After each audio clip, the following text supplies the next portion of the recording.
सीखेंगे, हम आपको एक नई टॉपिक की ओर ले चलेंगे जिसका नाम है डिब्बाकरण। वास्तव में क्या होता है शब्दों से समझेंगे। यहाँ पर देखिए लिखा है डिब्बा, क्या लिखा है और उसके बाद लिखा है करण, उसके बाद क्या लिखा है करण। डिब्बाकरण वास्तव में क्या होता है ध्यान सुनिए। बाजारों में आपने देखा होगा कि चटनी आती है, अचार आता है, तेल आते हैं, पाउडर आता है, ये सब किस में रहते हैं? डिब्बे में रहते हैं। तो कह रहे हैं डिब्बे में किसी भी पके हुए पदार्थ को, किसी सूखे पदार्थ को व्यापारिक स्तर पर, किस स्तर पर?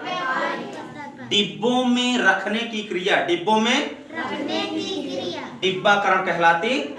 हम लिखेंगे या हम बताएंगे आपको कि डिब्बाकरण क्या है। किसी पके हुए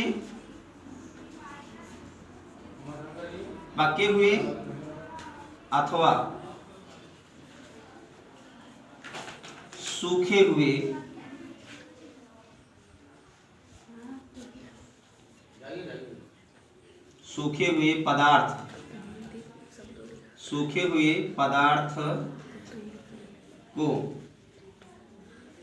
हुए पदार्थ को व्यापारिक स्तर पर अर्थात बेचने के लिए, लेन देन करने के लिए हम उनको रुपया देते हैं दुकानदार को और दुकानदार हमको सामान देता है डिब्बे में।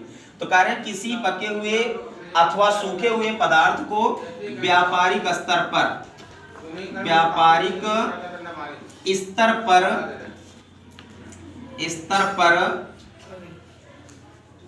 डिब्बे में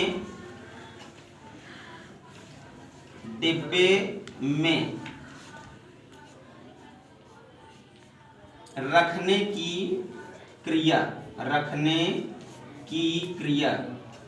की क्रिया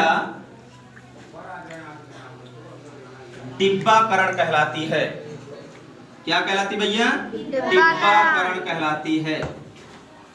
डिब्बाकरण कहलाती है, बोले आधा पन्ना को ले पूरा पन्ना कहलाती है।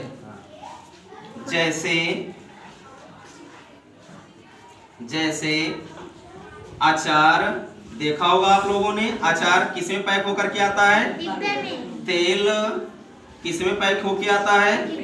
डिब्बे में। चटनी किसमें पैक होकर के आती है? डिब्बे में आती है। और पाउडर, क्या भैया? पाउडर किसमें पैक होकर के आती है? डिब्बे में। आदि चीजें। तो एक बार फिर से सुनेंगे, एक बार ध्यान सुनेंगे डिब्बाकरण क्या होता है। जैसे शब्दों से ही हमको पता चल रहा होगा, यहाँ पर लिखा डिब्बा और यहाँ पर लिखा करण। डिब्बे का मतलब कोई पात्र से, किसी बर्तन से है, और करण का मतलब क्रिया से। किसी बर्तन में पके हुए, डिब्बे में, प्लास्टिक का डिब्बा हो, किसी स्टील का डिब्बा हो, किसी डिब्बे में किसी पके हुए अथवा सूखे हुए पदार्थों को व्यापारिक स्तर पर, किस स्तर पर भैया? व्यापारिक का मतलब होता है बेचने और खरीदने के लिए। व्यापारिक स्तर पर डिब्बे में रखने की क्रिया डिब्बाकरण कहलाती है। जैसे हम बाजारों में क्या क्या चीज आसानी से पा जाते हैं डिब्बे में? अचार है, तेल है, चटनी है, पाउडर है, आदि है। तो किसी पके हुए अथवा सूखे हुए पदार्थ को डिब्बे में व्यापारिक स्तर पर रखने की क्रिया डिब्बाकरण कहलाती।